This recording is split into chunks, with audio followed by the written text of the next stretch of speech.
Al-Iman TV, sarana penyubur keimanan. Alhamdulillahirabbil alamin wa bihi nasta'inu ala umuri dunya waddin. Wassalatu wassalamu ala asyrafil anbiya'i wal mursalin nabiyyina Muhammadin wa ala alihi wa sahbihi wat tabi'in wa atba'it tabi'in wa man tabi'ahum bi ihsanin ila yaumiddin, amma ba'd. Kaum muslimat yang dirahmati Allah Subhanahu wa taala, insyaallah kita akan lanjutkan kembali pembahasan fikih wanita, yang mana kita akan kembali membahas atau kita akan melanjutkan pembahasan kita tentang mandi besar. Ya, kemarin kita sudah membahas tentang sebab-sebab yang mewajibkan mandi besar, ya, dan beberapa poin penting berkaitan dengan hal itu. Insya Allah sekarang kita akan membahas tentang sifat atau tata cara mandi besar. Ya. Di antara hal yang patut diperhatikan, ya, bagi seorang wanita maupun kaum muslimin dan muslimat tatkala mandi besar, yang harus diperhatikan secara umum adalah dua hal. Ya. Yang pertama adalah niat. Ya. Jadi niat dia mandi dalam rangka mandi besar, ya, atau mandi junub misalnya, ya, atau mandi janabah seperti itu. Ya. Dan niat inilah yang membedakan dengan mandi-mandi yang lainnya. Ya. Seseorang yang dia mandi biasa, ya, mandi dengan niat untuk membersihkan badan atau untuk supaya segar, tanpa diniati misalnya mandi janabah, padahal dia ingin padahal dia saat itu sedang junub misalnya, maka mandinya belum bisa mengangkat hadas tersebut. Ya. Jadi niat ini sangat penting karena dia dapat membedakan antara sebuah ibadah maupun kebiasaan. Ya. Jadi bagi seseorang yang ingin mandi janabah, maka dia harus niatkan bahwasanya dia akan mandi janabah atau mandi besar. Ya. Kemudian yang kedua yang perlu diperhatikan adalah rukun mandi. Ya. Rukun mandi besar itu satu, yaitu adalah ta'mimul badan bilma, yaitu mengguyur seluruh badan, ya, dengan air. Ya. Jadi dengan cara apapun. Ya. Bahkan kalau misalnya ada seseorang yang dia misalnya dia mau mandi di kolam renang misalnya, atau di bathtub misalnya, ya. Kemudian dia sebelum itu dia niat bahwasanya dia akan mandi besar, lalu dia masuk ke dalam kolam renang tersebut langsung nyemplung, ya, kemudian menyelam membasahi seluruh badannya, maka ini sudah sah. Ya. Jadi rukun mandi itu adalah mengenakan seluruh badan atau mengenakan air ke seluruh badan. Ya. Kaum muslimat yang dirahmati Allah Subhanahu wa taala, kita akan coba membaca hadis yang berbicara tentang bagaimana sifat yang disunahkan, ya, bagi seseorang yang ingin mandi besar. Hadisnya terdapat dua hadis, yaitu hadis Aisyah dan Maimunah radhiyallahu anha. Beliau berdua merupakan istri Nabi Shallallahu Alaihi Wasallam, ya. Dan ini menunjukkan keutamaan para ummahatul mukminin, istri-istri Nabi Shallallahu Alaihi Wasallam, ya. Karena melalui merekalah kita dapat mengetahui aktivitas harian Rasulullah Shallallahu Alaihi Wasallam. Ya. Karena ya di rumah yang tahu ya cuman istri-istri beliau, ya. Maka ini menunjukkan keutamaan para ummahatul mukminin radhiyallahu anhun. Hadis yang pertama diriwayatkan oleh Aisyah radhiyallahu anha, anna Nabiy sallallahu alaihi wasallam kana idza ightasala minal janabati bada'a fa ghassala yadayhi. Ya. Bahwasanya Nabi sallallahu alaihi wasallam apabila beliau ingin mandi janabah, ya. Kalau di istilah kita ya terkenalnya mandi besar, ya, tapi di dalam kitab-kitab fikih ketika disebut al-ghusl, mandi, maka yang dimaksud adalah mandi janabah, seperti itu, ya. Jadi tatkala Rasulullah sallallahu alaihi wasallam ingin mandi janabah, maka hal pertama yang beliau lakukan adalah mencuci kedua tangan beliau. Tsumma yatawaddau kama yatawaddau lis-shalah, ya. Kemudian setelah mencuci tangan, beliau berwudu persis seperti wudunya saat ingin melakukan salat, ya. Tsumma yudkhilu asabi'ahu fil ma' fayukhallilu biha usula sya'rihi. Kemudian beliau memasukkan jemari, ya, jari jemari beliau ke dalam air dan menyela-nyelakan, ya, ke pangkal rambut, ya. Jadi supaya seluruh badannya itu benar-benar terkena air ya. Karena ya biasanya ketika orang itu mungkin mengguyur dan sebagainya, dikhawatirkan ada bagian dalam rambut ya, terutama kalau yang rambutnya lebat ya. Bahkan kalau kita baca ada riwayat yang menunjukkan rambut beliau sallallahu alaihi wasallam itu apa? Ya kurang lebih hampir sebahu seperti itu ya. Jadi bagi yang rambutnya lebat itu kalau bisa apa? Seperti ini ya. Jadi di sela-sela rambutnya menggunakan air.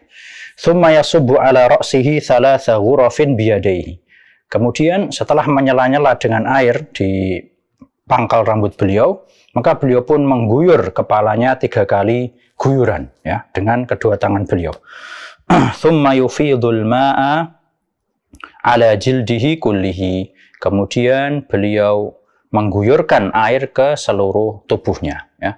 Jadi itulah redaksi yang terdapat dalam hadis Aisyah.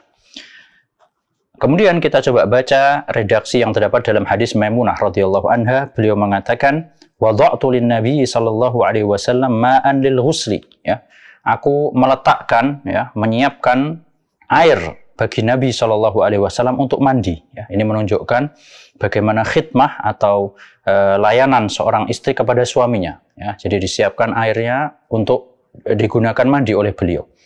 Fa ghassala yadayhi marratain aw thalathan. Maka hal pertama persis seperti hadisnya Aisyah, beliau mencuci kedua tangannya ya. Jadi dulu pernah kita sampaikan begitu pula tatkala berkaitan dengan orang habis bangun tidur, kenapa kok disunahkan mencuci tangan? Di antara hikmahnya adalah supaya nanti tatkala mengambil air tangannya itu sudah dalam keadaan suci ya. Karena ya dikhawatirkan mungkin ketika melakukan hubungan suami istri dan lain sebagainya, tangannya terkena najis dan sebagainya, yang dikhawatirkan apa? Bisa membuat najis air ketika dia memasukkan tangannya dalam keadaan tidak suci. Jadi dicuci kedua tangannya dahulu. Tsumma afragha biyaminihi ala shimalih. Kemudian beliau menuangkan air dengan tangan kanannya ke tangan kirinya. Ya. Fa ghassala madakirahu ya, wa fi riwayatin farjahu wa ma asabahu minal adza ya. Yang mana air yang dituangkan ke tangan kiri beliau itu digunakan untuk mencuci kemaluan beliau ya. Dan dalam riwayat yang lain disebutkan untuk mencuci kemaluan dan hal-hal yang ya kotoran yang terdapat dalam daerah tersebut ya.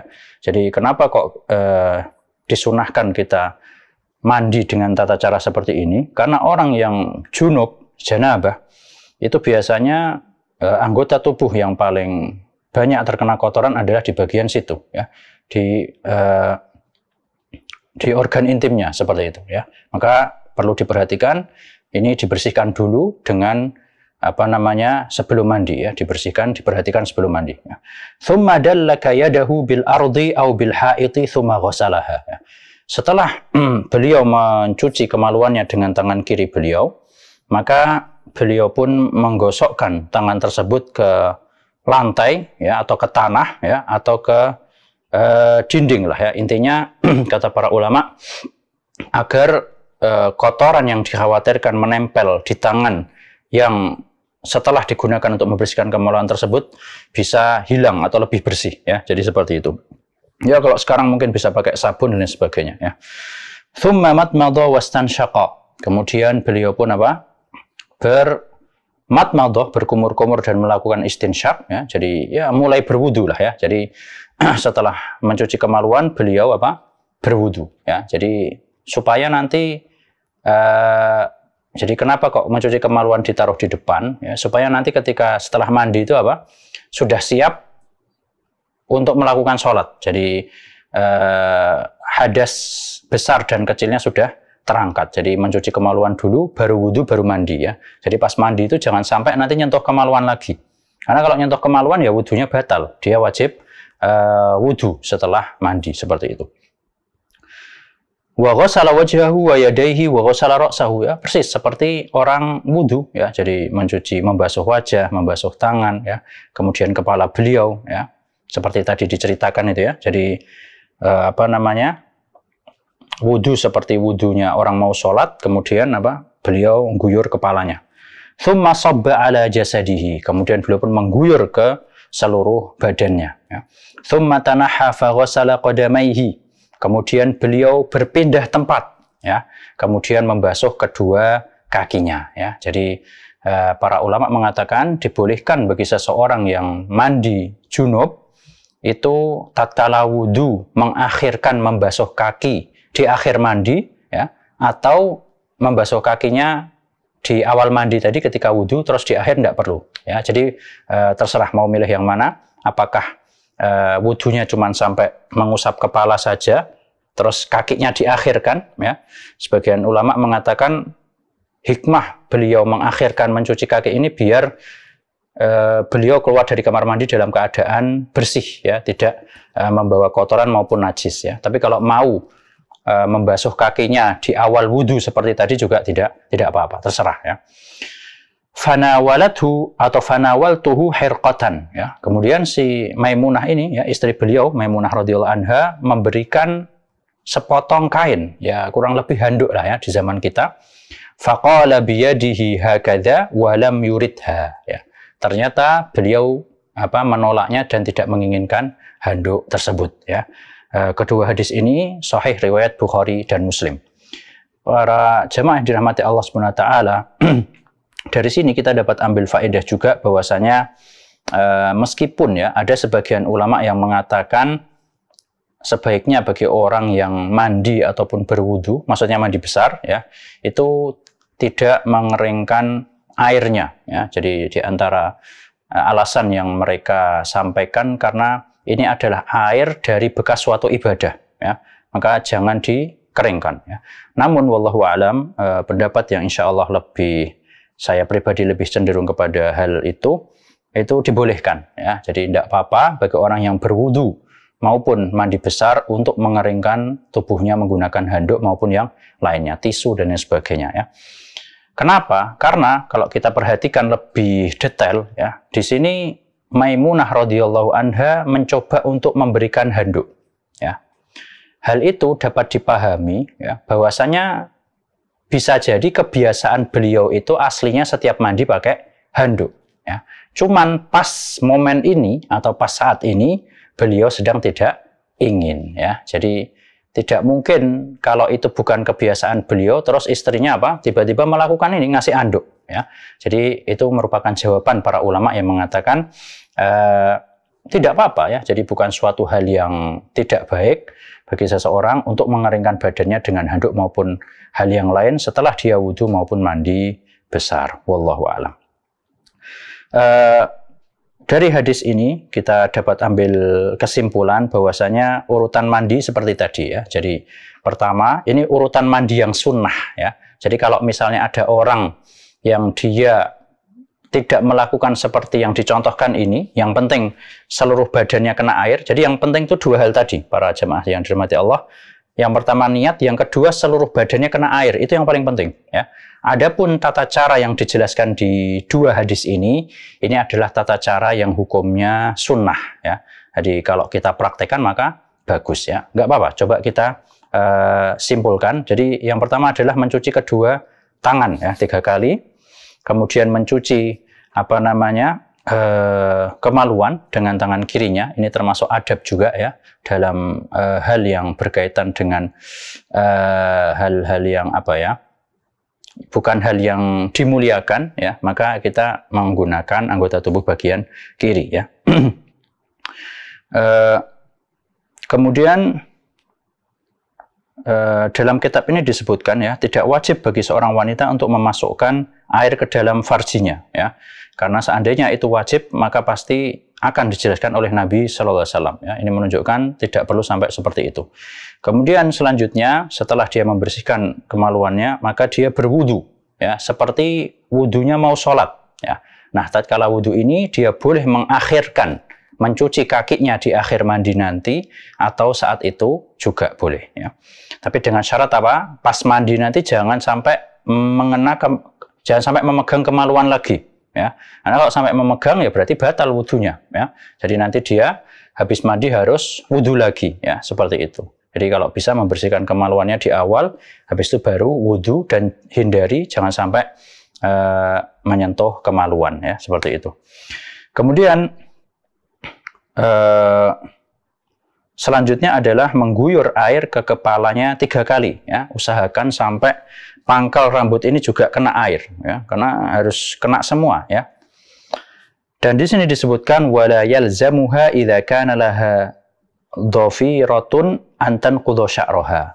Bagi seorang wanita yang rambutnya itu dikepang, ya, dan sebagainya, dikuncir dan sebagainya, ini tidak harus diurai. Ya. Jadi mungkin ada yang ribet gitu ya, memang butuh untuk dikuncir atau dikepang. Yang mana kalau diurai nanti harus ngepang lagi ribet misalnya. Ya. Maka tidak wajib, hukumnya hanya sunnah. Ya. Jadi kalau bisa alhamdulillah maka itu bagus. Adapun kalau dia memang tetap ingin tidak mengurai kepangannya maka tidak apa-apa ya. Dan kebanyakan para ulama, jumhur ulama itu mengatakan hukum melepas kepangan rambut itu sunnah ya, entah itu mandi junub maupun haid ya. Ini pendapat jumhur ulama. Meskipun sebagian ulama ada yang berpendapat dibolehkannya tidak mengurai rambut itu khusus mandi janabah ya. Seperti penulis buku ini itu termasuk yang berpendapat yang dibolehkan itu khusus adalah tatkala mandi junub saja ya. Karena kenapa? Karena seorang wanita yang mandi janabah atau mandi disebabkan karena junub itu biasanya apalagi yang sudah bersuami istri sering gitu loh. Maksudnya bukan sebulan sekali. Beda sama mandi karena suci dari haid ya. Maka sebagian ulama, di antaranya penulis buku ini, khusus untuk mandi haid itu harus dilepas ya. Jadi kepangannya harus dilepas ya, karena cuma sebulan sekali ya. Beda sama janabah. Janabah ini bisa jadi sering seperti itu ya. Jadi sebagian ulama ada yang berpendapat seperti itu, tapi kebanyakan ulama, jumhur ulama mengatakan seluruhnya sunnah ya. Mau mandi janabah maupun haid, melepas kepangan itu hukumnya sunnah ya. Kalau mau ngambil pendapat hati-hati, khusus yang haid ya kita lepas saja ya. Untuk yang haid, tatkala mandi suci dari haid itu lebih baiknya dilepas kepangannya seperti itu. Wallahu a'lam. Di antara dalil yang menunjukkan adalah hadis Ummu Salamah ya. Beliau pernah mengatakan, wahai Rasulullah, sesungguhnya aku adalah seorang wanita yang mengikat kepangan rambutku ya. Apakah aku perlu menguraikannya tatkala mandi janabah? Ya. Nah, di dalam riwayat lain itu ada riwayat bunyinya, apakah aku perlu melepas atau menguraikannya tatkala mandi janabah dan haid? Ya, jadi ada riwayat seperti itu ya, di riwayat yang lain. Nah, itu jumhur ulama akhirnya berkesimpulan bahwasanya seluruh mandi, entah itu janabah maupun haid, itu hukumnya sunnah ya. Qala la innama yakfiki an tahussi ala ra'siki thalatha hathayatin thumma tafidhina alaikil ma'a tutahhirin ya. Tidak perlu, kata beliau sallallahu alaihi wasallam, akan tetapi cukup bagimu untuk mengguyur di atas kepalamu 3 kali guyuran, kemudian kamu mengguyurkan air ke seluruh badanmu sehingga kamu dengan itu sudah suci. Wallahu a'lam. Kaum muslimat yang dirahmati Allah Subhanahu wa taala ya. Kemudian di antara hal yang disunahkan yang lain adalah kalau bisa dimulai dari sisi kanan kemudian kiri ya. Jadi setelah mengguyur kepala 3 kali, kita kalau bisa itu mendahulukan guyur yang bagian tubuh bagian kanan, baru kemudian bagian yang kiri, seperti itu. Ini adalah sifat yang sunnah dalam tata cara mandi besar ya. Kaum muslimat yang dirahmati Allah Subhanahu wa taala, di antara faedah yang lain atau poin lain dalam hal ini ya adalah adanya sedikit perbedaan antara mandi haid dengan mandi janabah ya. Perbedaan yang pertama adalah hendaknya untuk mandi haid, ya, mandi suci dari haid, itu kalau bisa seorang wanita menggunakan sabun, ya, atau yang lain dan sebagainya, ya, dicampur dengan air, apa namanya, kemudian jadi membersihkan tubuhnya itu kalau bisa ketika bersuci dari haid itu lebih wangi seperti itu ya. Jadi apa namanya, itu yang pertama ya. Ya mungkin supaya untuk menghilangkan bekas haidnya atau bau yang tidak sedap dan sebagainya, maka hendaknya ketika mandi haid itu kalau bisa apa namanya, menggunakan sabun dan lain sebagainya sebagai pewangi ya. Tapi alhamdulillah sekarang insya Allah itu hal yang mudah ya di zaman sekarang. Jadi menggunakan sabun ini sangat mudah sekali kita praktekkan, bahkan saat mandi yang bukan dengan niat janabah maupun suci dari haid pun kita bisa lakukan ya. Kemudian di antara hal lain bagi wanita yang telah mandi haid ya, mandi suci dari haid, itu disunahkan setelah mandi, di sini disebutkan kalau bisa dia mengambil sepotong kapas ya, yang mana kapasnya itu diberi wewangian ya, entah itu mungkin sabun atau parfum dan sebagainya. Kemudian untuk menghilangkan atau ditaruh di tempat keluarnya darah seperti itu. Jadi dioleskan di tempat keluarnya darah ya, yang mana ini untuk menghilangkan bekas baunya ya, seperti itu. Di antara hal ini atau di antara dalil yang menunjukkan hal ini adalah hadis Aisyah, bahwasanya ada seorang wanita yang bertanya kepada Nabi Shallallahu Alaihi Wasallam tentang tata cara mandi untuk bersuci dari haid ya. Maka beliau pun memerintahkan atau menjelaskan bagaimana tata cara mandinya. Dan dalam hadis tersebut disebutkan beliau Shallallahu Alaihi Wasallam mengatakan, khudhi fursatan min miskin fatutahhiri biha ya. Beliau mengatakan ambillah sepotong ya, mungkin kain yang dilumuri misk ya, parfum dan sebagainya, kemudian kamu bersihkan ya. Qalat kaifa yakni atatahhar ya, gimana caranya aku membersihkan dengan hal seperti itu ya. Qala tutahhiri biha, kata Nabi sallallahu alaihi wasallam ya. Ayo dibersihkan pakai seperti itu. Jadi ini menunjukkan rasa malu Rasulullah SAW yang sangat tinggi ya. Jadi beliau tidak mau belak-belakan ya. Jadi beliau cukup bilang bersihkan menggunakan benda tersebut ya. Qalat kaifa, tapi mungkin karena wanitanya ini belum paham ya, maka bertanya lagi, gimana maksudnya ya Rasulullah ya. Maka beliau pun di akhir mengatakan subhanallah tutahhiri ya. Apa namanya, udah dibersihkan aja gitu ya. Jadi ini menunjukkan tingginya rasa malu beliau sallallahu alaihi wasallam. Maka kata Aisyah, fajtadzabtuha faqultu tattabi'i biha atharad dam. Maka Aisyah pun menarik wanita tersebut dan memberitahu caranya, yaitu dengan engkau membersihkan dengan kapas yang dilumuri parfum tersebut bekas darahnya ya. Jadi sama Aisyah dipahamkan oleh beliau radhiyallahu anha ya. Dan juga di sini ada sebuah poin penting, kaum muslimat yang dirahmati Allah, dibolehkan bagi seorang wanita untuk melakukan hal ini, yaitu membersihkan bekas keluarnya darah haid menggunakan kapas yang dilumuri parfum, meskipun dia sedang dalam masa waktu ihdad ya. Ihdad itu adalah masa waktu berkabung ya. Masa waktu berkabung bagi seorang wanita karena ditinggal wafat oleh suaminya ya, yaitu adalah 4 bulan 10 hari. Wallahu a'lam.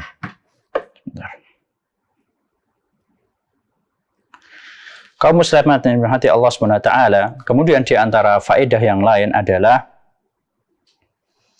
apabila seorang wanita melakukan hubungan suami istri ya. Kemudian setelah itu tentu dia dalam keadaan junub ya, setelah selesai. Kemudian sebelum dia mandi janabah tiba-tiba datang haid ya. Maka kata para ulama dia tidak wajib mandi janabah ya. Jadi sebelum mandi janabah sudah keduluan datang haid, maka dia tidak wajib mandi janabah saat itu juga seperti itu ya, karena memang sudah tidak ada hal lain lagi ya yang mewajibkan dia mandi janabah ya, kecuali mungkin dia termasuk orang yang berpendapat bolehnya baca Quran bagi wanita haid, maka ini ya harus mandi janabah dulu ya, seperti itu ya.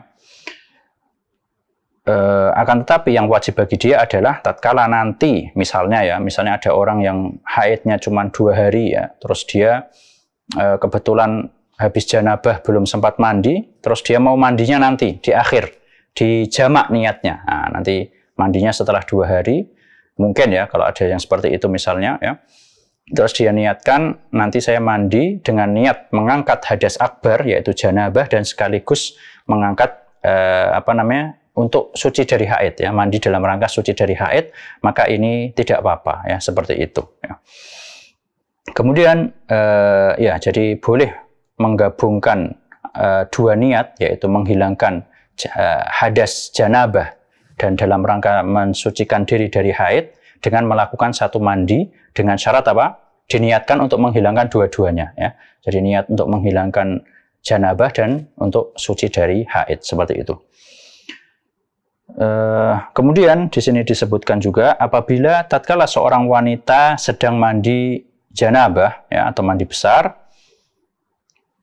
dan dia belum berniat wudhu ya, maka ketika dia setelah selesai mandi ya, itu dia sudah terangkat hadas besar dan kecilnya. Jadi maksudnya seperti ini, kalau ada seseorang ya, wanita maupun laki-laki yang dia mandi besar ya, dan dia dalam mandi besar tersebut dia tidak berwudhu ya, dan juga tidak menyentuh kemaluannya, maksudnya dari awal mandi sampai akhir ya, bukan yang di awal tadi. Misalnya dia membersihkan kemaluannya di awal, habis itu dia mulai mandi. Nah, dari awal mandi sampai akhir dia tidak menyentuh kemaluannya ya, dan dia sudah niat untuk menghilangkan hadas besar, maka termasuk di dalamnya pun di sini hadas kecilnya juga terangkat. Jadi hukum wudhu dalam mandi besar itu hukumnya sunnah ya, bagi orang yang misalnya tidak berwudu ya, selama mandi itu dia tidak menyentuh kemaluannya,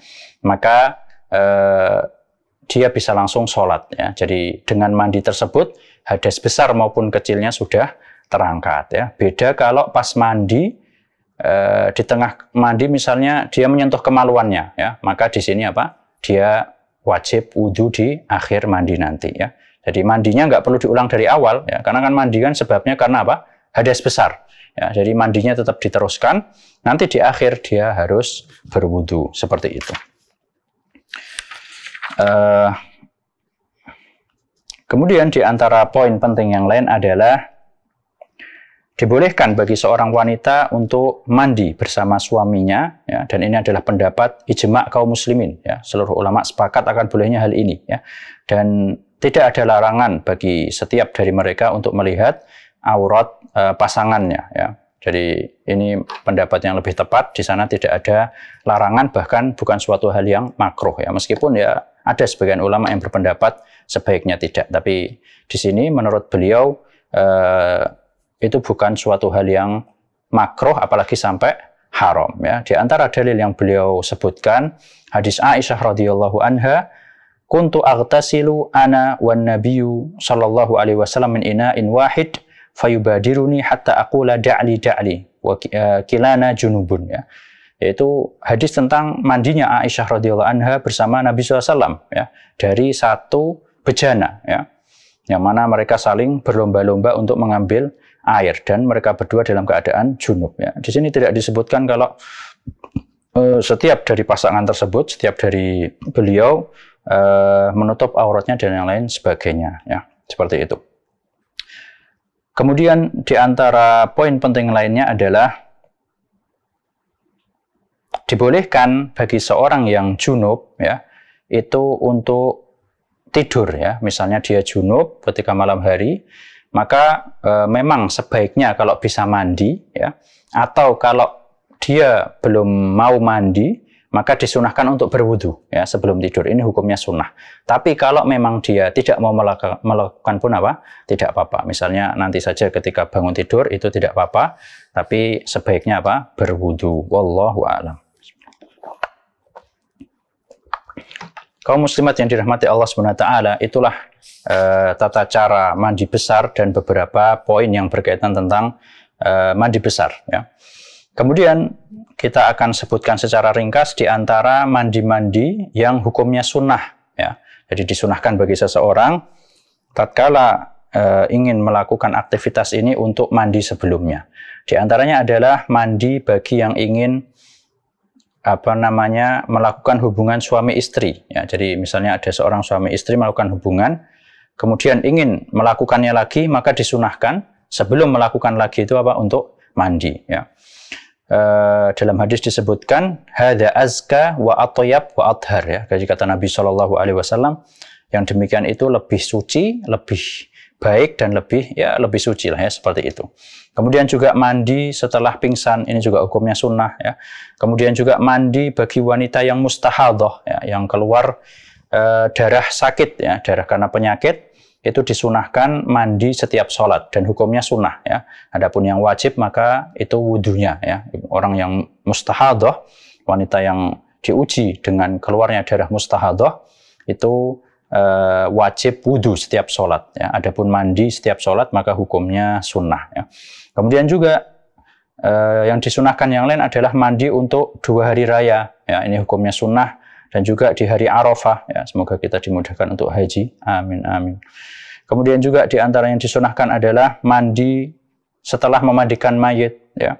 Kemudian juga mandi untuk ihram umroh dan haji, dan juga mandi untuk masuk kota Makkah, ya. Jadi itulah sekilas beberapa hal yang disunahkan bagi kita untuk mandi. Kaum muslimat yang dirahmati Allah Subhanahu wa taala, kemudian kita akan coba menyinggung sedikit tentang masalah at-tayammum, ya.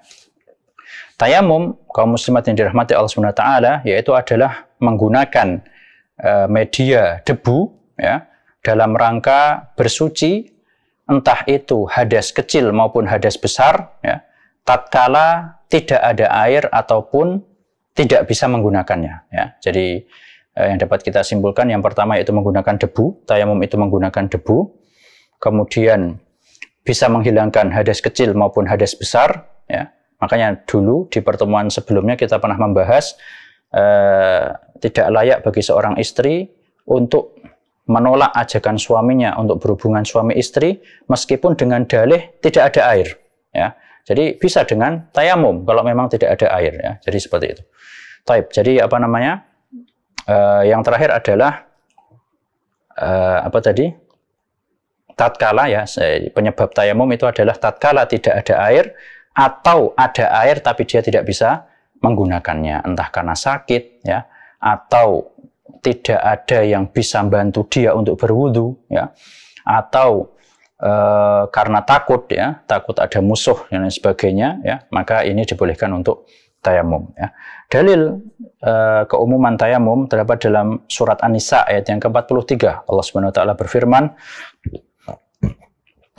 falam tajidu ma'an fatayammamu sa'idan thayyiba, ya. Jadi setelah Allah menyebutkan tentang pembatal-pembatal wudu, ya, kemudian apabila kalian tidak mendapatkan air, maka bertayamumlah dengan debu yang suci, ya. Jadi syaratnya debu tersebut adalah debu yang suci.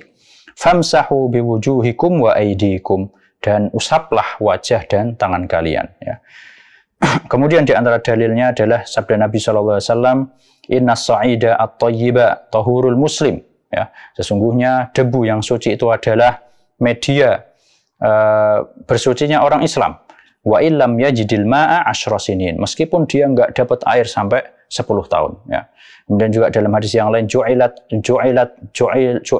ju'ilatil ardu kulluha li wa li ummati masjidan wa tahuran, ya.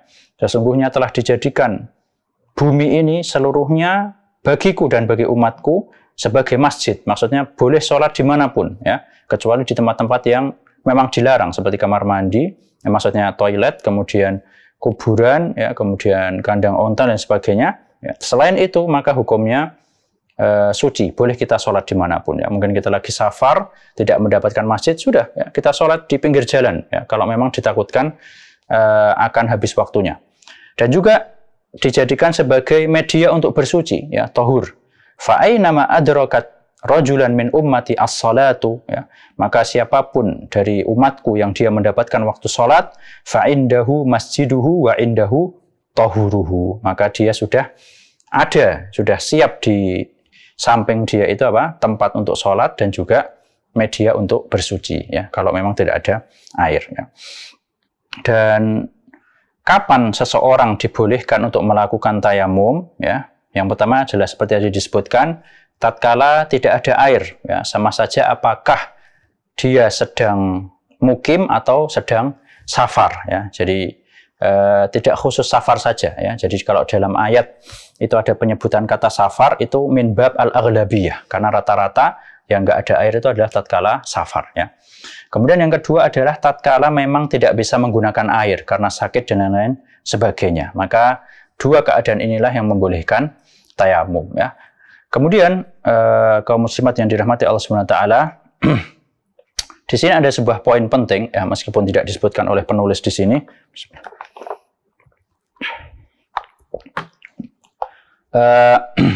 Batasan seseorang mengupayakan air itu seperti apa batasannya ya? Contohnya misalnya ada seseorang yang dia tidak mendapatkan air, kebetulan airnya mati, tidak ada air di mana-mana. Kemudian kebetulan ada yang jual air di sebuah toko misalnya, air minum misalnya. Maka kata para ulama, apabila orang yang ingin bersuci ini, misalnya udah masuk waktu sholat, ya, kemudian juga khawatirnya kalau nunggu airnya ngalir, waktunya habis misalnya, ya, dan dia juga punya uang, alhamdulillah, maka dia wajib untuk membeli air tersebut selama harganya adalah al-mithal, ya. Mithal itu artinya harga rata-rata, ya, jadi bukan harga yang dinaikkan karena orang-orang lagi butuh air misalnya terus dinaikkan, ya. Dan juga dengan syarat dia tidak membutuhkan uang tersebut ya. Beda kalau misalnya dia belum makan hari itu, yang mana uangnya mau dibelikan untuk makan, kalau nggak makan dia sakit, lemas dan sebagainya, maka ini tidak wajib beli ya. Tapi yang wajib beli adalah orang yang punya uang dan dia bisa membeli air tersebut dan harganya adalah harga normal ya, dan dia tidak membutuhkan uang tersebut untuk keperluan yang lainnya, maka ini wajib beli ya. Kemudian tentang masalah apakah seseorang yang tidak mendapatkan air itu boleh langsung tayamum atau dia perlu mencari ya. Maka di sini ada pendapat yang berbeda-beda di kalangan ahli ilmu. Di sini saya nukilkan di dalam mazhab Syafi'i. Jadi batas seseorang misalnya di sini ada orang yang dia nggak ada air di sini ya. Terus dia mau sholat misalnya. Maka dia kalau dia mengira ada di jarak radius sekitar 200 meter, dia tahu di sana ada air ya, atau dia kira di jarak radius 200 meter itu ada air ya. Misalnya kayaknya di masjid, kayaknya ya, pakai kata kayaknya di masjid ini airnya ngalir nih ya, maka dia harus ke masjid ya. Nggak boleh mentang-mentang di tempat dia di sini nggak ada air langsung tayamum, nggak boleh ya. Tapi kalau dia kira jarak radius 200 meter ada air, maka dia harus menuju tempat tersebut. Ini kalau dia kira-kira ya. Tapi kalau dia sudah yakin ya, jarak radius 200 meter itu nggak ada air, maka dia tidak wajib ke sana ya. Mungkin bisa dengan WhatsApp, dengan telepon dan sebagainya ya, tanya ya kan, ada air nggak di masjid? Kalau nggak ada ya sudah. Berarti dia tidak harus jalan ngecek ke sana ya. Jadi dia udah yakin di sana nggak ada air, dia boleh bertayamum di sini kemudian sholat ya. Kemudian kalau dia yakin ya ada air ya, jadi yang jarak radius 200 meter itu kalau masih zon ya, jadi kayaknya ada air, atau aku ragu ada air atau tidak. Nah ini jaraknya radius 200 meter ya. Kalau dia yakin ada air ya di suatu tempat, maka ini jarak radiusnya adalah 2 kilo ya.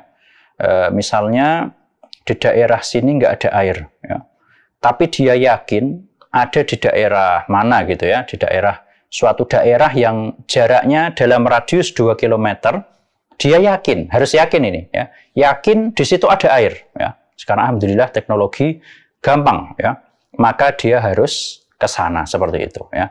Jadi ini kalau yakin ya. Tapi kalau dia, waduh di sana ada air nggak ya, dia ragu-ragu, maka dia nggak wajib untuk harus nyari air ke sana ya. Tapi yang jarak radius 2 kilo ini Kalau dalam kitab fikih disebutkan 6.000 langkah, ya, jadi sekitar 2 kilo. Dia yakin di sana ada air, ya berarti harus ke sana dulu dia, ya, wudhu terus sholat, ya. Jangan mentang-mentang di sini nggak ada air terus dia nggak mau nyari, ya. Atau dia punya uang terus dia nggak mau beli, nah ini salah, ya.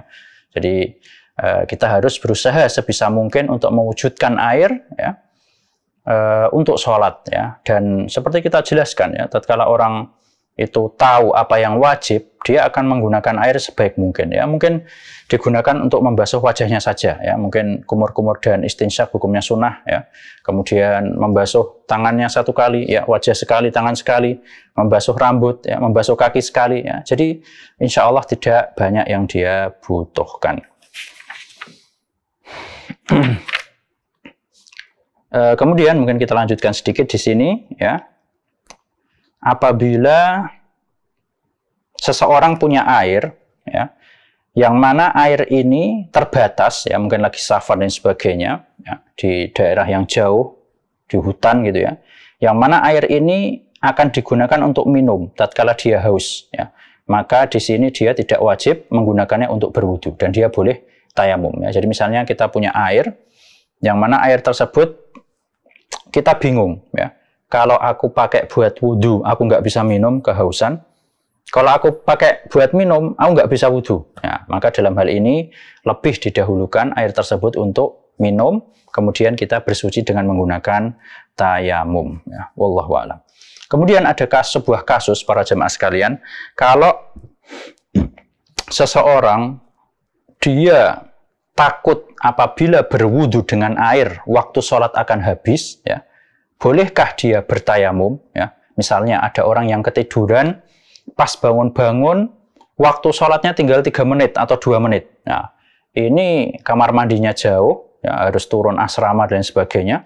Yang mana kalau dia wudhu, maka habis waktunya, dia terlewat waktu sholatnya. Nah, maka sebagian ulama, diantaranya penulis buku ini mengatakan boleh bagi dia untuk bertayamum. Tapi jumhurul ulama, kebanyakan ulama mengatakan apabila bertabrakan 2 syarat ini, yaitu syarat toharoh, bersuci, dengan syarat dukhulul waqt, ya, melakukan sholat pada waktunya, maka lebih dikedepankan syarat toharohnya, ya. Jadi kalau jumhur ulama, pendapatan kebanyakan ulama mengatakan tetap dia wajib berwudu, ya, karena syarat tayamum tadi apa? Harus nggak ada air. Nah sekarang dia yakin ada air di sana. Cuman kalau dia wudu apa? Waktu sholatnya hilang, ya. Kata jumhur ulama, kebanyakan ulama, dia wajib berwudu meskipun waktunya apa? Terlewat, ya. Karena orang yang ketiduran ya, bukan karena meninggal karena sengaja, itu termasuk orang yang ma'zur, ya, diberi uzur, ya. Jadi dia tetap wajib berwudu, ya, dia harus terpenuhi syarat toharohnya meskipun mengakibatkan syarat masuknya waktu itu hilang, ya, seperti itu. Kemudian tentang masalah debu yang digunakan, jadi harus benar-benar media ada debunya, ya. Meskipun dalam hal ini ada perbedaan pendapat di kalangan ulama, cuman untuk hati-hatinya kita ketika tayamum itu benar-benar pakai debu, ya. Jadi kalau di Saudi Arabia itu di rumah sakitnya itu ada banyak di internet bisa dicari itu ada media bentuknya seperti buku gitu, ya, tapi cuman bisa dibuka, bukan banyak halamannya gitu. Jadi bentuknya seperti buku bisa dibuka. Nah dalamnya itu kayak ada spons dan ada debunya, ya. Itu biasa digunakan di rumah sakit, ya, bagi orang yang tidak bisa berwudu. Maka bertayamum menggunakan media tersebut. Jadi usahakan ketika kita tayamum ini menggunakan debu yang benar-benar kelihatan ada debunya, ya. Ini kalau mulus habis dibersihkan seperti ini, ya nggak ada debunya, nggak bisa untuk tayamum, ya. Atau di pesawat mungkin nggak ada debunya itu, ya. Jadi benar-benar yang harus ada debu yang bisa pindah ke tubuh kita saat kita melakukan tayamum. Kemudian tata cara tayamum yaitu dengan memukul kedua tangan kita ke debu tersebut, kemudian ditiup, ya, ditiup ke tangannya, kemudian membasuh atau mengusap ke wajah kita 1 kali dan ke tangan kita 1 kali, ya. Di sini disebutkan cukup sampai pergelangan tangan saja, ya. Jadi seperti itu, ya. Dan insya Allah ini yang lebih tepat, meskipun ada pendapat ulama yang mengatakan sampai siku, ya, karena dikiaskan ke wudhu. Sebagaimana wudhu itu membasuh tangannya sampai siku, maka tayamum pun juga harusnya seperti itu, ya. Tapi wallahu alam, insya Allah yang lebih tepat adalah sampai siku saja, ya. Karena kata yadun dalam bahasa Arab, kata yadun itu lebih mengarah ke telapak tangan biasanya, ya, seperti itu. Wallahu a'lam. Yang terakhir adalah pembatal tayamum. Pembatal tayamum adalah pembatal-pembatal wudhu pada umumnya, ya. Buang hajat, buang angin, tidur dan sebagainya, tidur yang nyenyak, ya. Dan juga ditambah satu lagi adalah adanya air, ya. Jadi seorang yang bertayamum misalnya, kemudian tiba-tiba airnya ngalir, ya. Maka untuk melakukan sholat selanjutnya dia harus apa? Harus berwudu, ya. Tayamumnya dianggap batal, ya. Dan kalau airnya itu mengalir masih satu waktu, ya, misalnya ketika dia sholat asar, dia sudah cari tidak ada air, akhirnya dia tayamum. Kemudian setelah sholat tiba-tiba airnya ngalir dari keran, ya. Maka ini disunahkan untuk wudu dan mengulangi sholatnya, ya, tapi tidak wajib. Wallahu alam, demikianlah yang dapat kami sampaikan. Yang salah semuanya datang dari diri saya pribadi dan dari syaitan. Sebelum ditutup mungkin ada yang mau ditanyakan.